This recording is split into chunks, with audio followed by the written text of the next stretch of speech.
And what I really needed was to recreate myself, which means to bring something new into the world that had never existed before.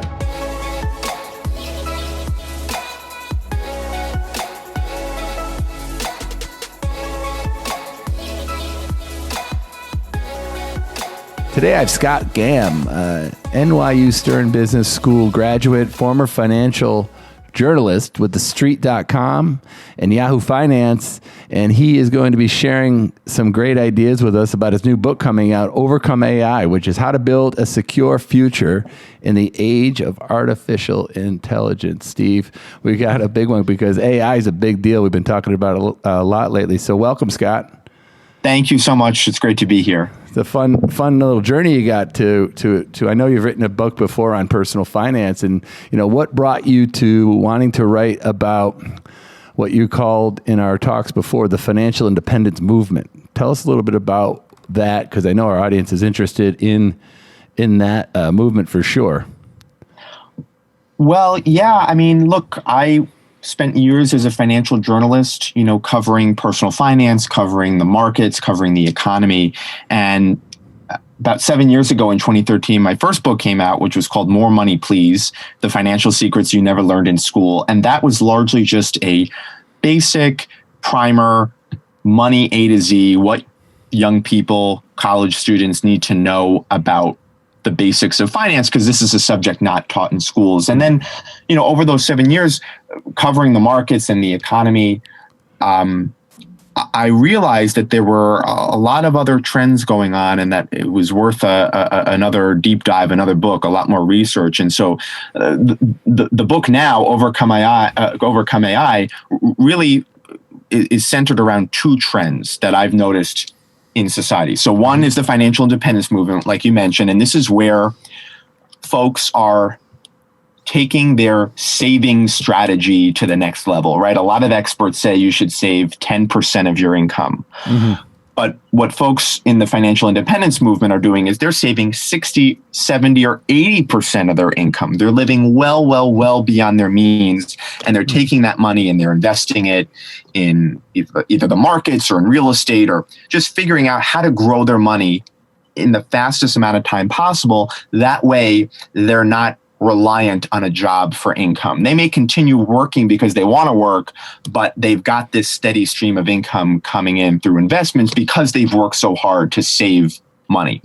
So that's the financial independence movement. The second trend that I talk about in the book is artificial intelligence, right? And so this is where, companies may rely on robots, automation, software, algorithms to do the work that humans used to do. And so with that is a risk that we may not need as many people working, because machines can do some of these jobs. So the point I come at it in the book is, if you're in the financial independence movement, or you're adhering to those strategies because you want to be able to quit your job one day to lie on the beach or pursue a lower paying passion, that's fine. But you may have to adhere to some of these strategies because you may not have a job in 10 years, given all these technological trends and things that are changing in society. Wow, I got it now. I didn't connect the dots, because I spent 25 years as a financial planner and ran a firm. I had 600 brokers, and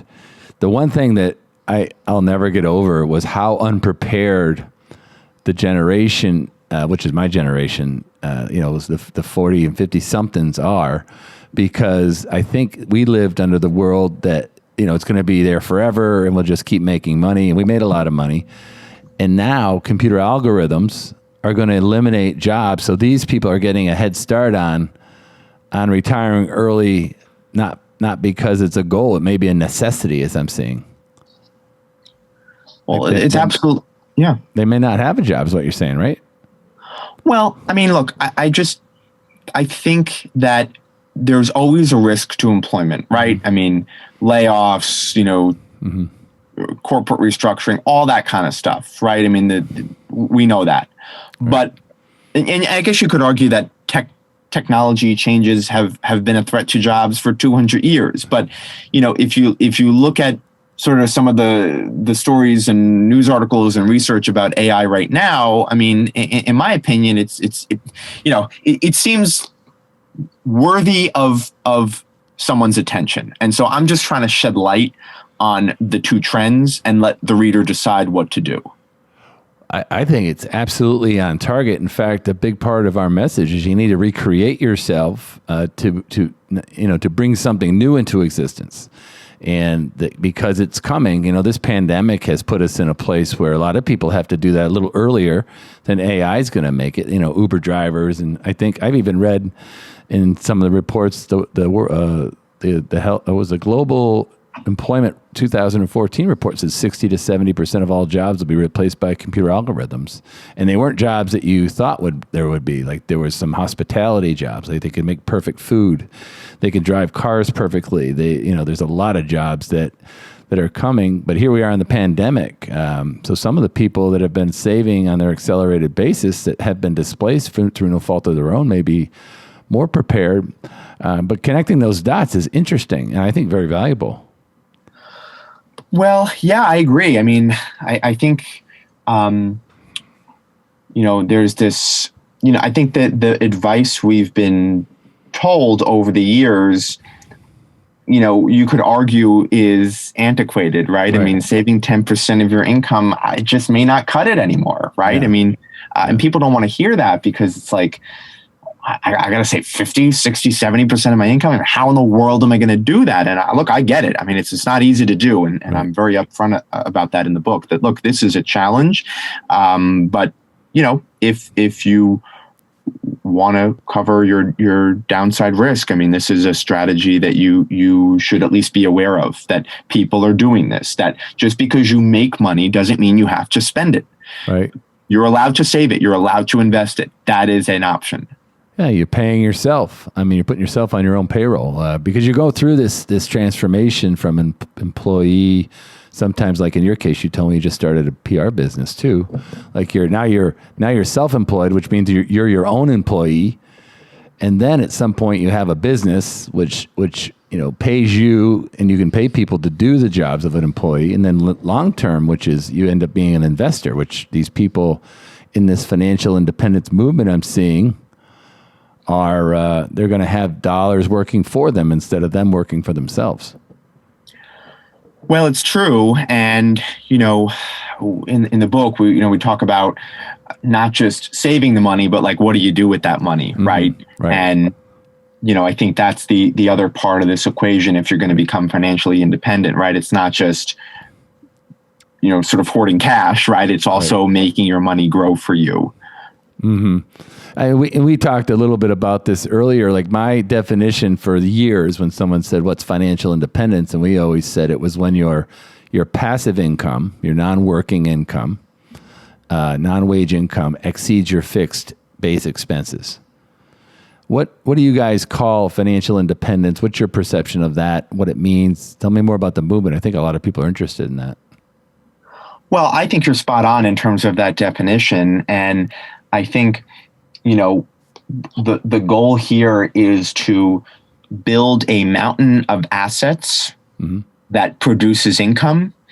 And obviously, the amount of income you're going to need from that assets depends on your lifestyle and depends on, what kind of city you're willing to live in. Are you willing? You want to live in a very high cost of living city, or are you okay with a city that is lower cost? And so with that, you can do more with less, right? So there's all those nuances in that. But I think to describe the movement overall, I would agree with your summation, which is, you need some sort of alternative income stream where you're not really reliant on somebody saying yes for you to get that money, right? Like you're not dependent on someone saying, yes, I'm going to hire you. Yes, I'm going to do this. It's just, you've got this mountain of assets and it's producing income. Now, obviously there are risks with that too, right? The stock market could go down.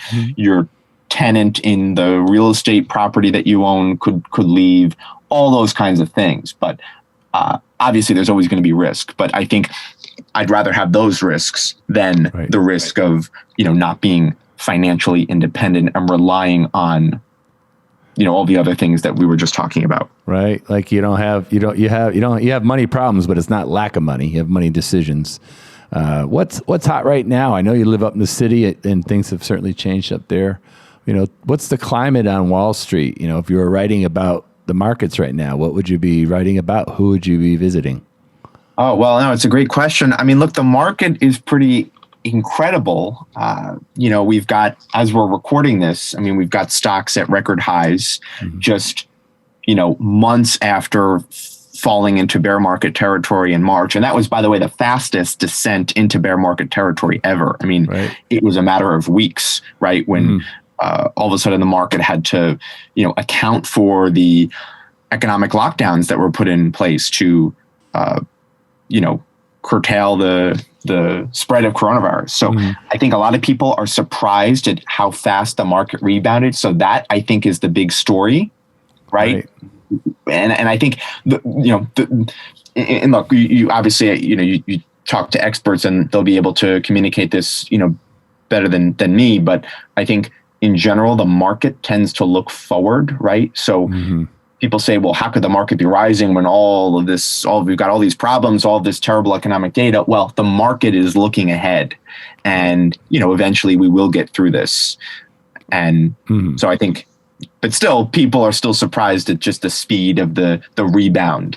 But I think it also, teaches an important lesson. I mean, like if you got really scared in March and you sold stocks or you got out of investments, you sold at the bottom, right? And you missed out on this incredible gain. So, and that's it. The other thing we mentioned in the book, which is just the importance of that long-term perspective. Right. The volatility and, fundamentals still apply. I'd assume diversification, asset allocation, managing risk and all of that is, there's investment principles that I've long forgotten that I used to teach about putting your eggs in more than one basket. But when you're saving at that rate, you're creating like an unbelievable plethora of options for, financial independence means you don't have to retire, but you can go do something else, like an encore career, like you did yourself, right? Well, you're absolutely right. I mean, financial independence means, that you don't, I'll go back to what I said earlier. You don't have to rely on, somebody saying, yes, I'm going to hire you. Yes, I'm going to do this. Right. It's like you're in control. Right. I mean, I think a lot of people want to have that kind of freedom. Now, I think a certain part of the movement is okay with people just kind of staying home and not working or not really doing much. And my opinion is, no, you should still like even if you don't like your job, I'm not a proponent of just quitting and doing nothing. Even once you attain financial independence, right? Like you can keep going. It's more just having that security in case you need it, right? Because just to relate it back to the AI angle, I mean, nobody knows what AI will do to jobs or the future. But I mean, certainly if we do start to see this dislocations in the labor market over the coming years due to technology, due to AI, or due to some other reasons, I think you're going to want to have that cushion, that mountain of assets that can come in and sort of rescue you. I got a question related to, because you're in the space up there in New York City, the financial capital of the world, and real estate buildings. My understanding is people aren't in the city right now because of the pandemic, and they've commuted back out to wherever they are being held up safely. And a lot of these people that had Wall Street jobs that were in the pit and in the offices are now enjoying successfully, in many cases, working from home, being amongst their family, getting more healthy. What do you think about that dynamic? And I'll add to it that when the Industrial Revolution came, people came into the city to work, and then the technological revolution came, and the commuter was born. People moved to the burbs when the suburban proletariat was made, and now people are commuting out of the city and working. So what's the vibe up there on people working when this thing comes out, and we will, like, do you think people are going to come back to work in the city, or do people love working from home, working from anywhere? That's a big message we have. Tell me about it if you can. Well, it's such a great question. And I got to say, I really just don't know. And I don't think anyone knows. And I think that's the big wild card. I think a lot of people are surprised at how much we're able to get done virtually, right? I mean, we're able to communicate with customers, clients, colleagues over Zoom and other platforms like that. And a lot of people are closing business on Zoom, right? And so maybe, the long-term implications are, well, maybe I don't have to fly across the country to meet with a client. Maybe I can just do, a Zoom call. Maybe, we don't have to pack into a subway car, right? And go to where we need to go, right? Maybe there's another way. Maybe we don't have to all be in the same place at the same time. So I think it'll be fascinating to see what the long-term implications are. And look, I hope it's good. I hope that, this will settle out to some sort of normalcy, and that, maybe some good things will come out of it, but it's very uncertain. And I think companies are saying, well, maybe we don't need as much office space, or maybe, we should have folks in other cities, lower cost cities. Maybe we don't all have to be in, like you said, the financial capital of the world. As much as I love New York and I'm rooting for New York to come out of this, those are all questions that I think are worth asking. Yeah. I mean, my last question is, you've interviewed one of my heroes, Ray Dalio, and the author of Principles. What did you cover with him? What did you think of working with Ray and his ideas? Well, I interviewed Ray, 3 years ago when I was a journalist, when his book came out. So cool. It was a lot of fun to do that. And I mean, his book is great, and he's a successful investor. And, it was just fascinating to get to talk to him and hear his take on the markets at that time.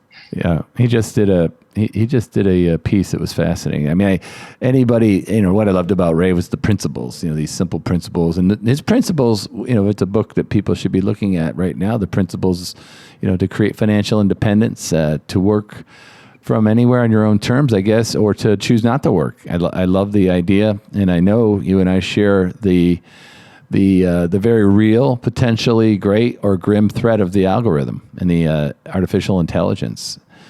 People need to look at that, because energy is not created or destroyed, right? It's transferred. That's the first law of thermodynamics. So financial energy is in motion right now, and people are getting they're getting exposed, and they're not moving and adapting, and others are benefiting. They're anticipating and making these changes. So this is a book I definitely encourage you to get about how to overcome AI and create that financial independence and a real strategy to deal with AI. Scott, how can people get a hold of you?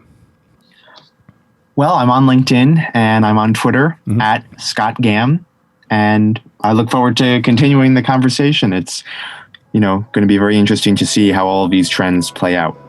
Great job. Congratulations on a great idea that people can use to help themselves.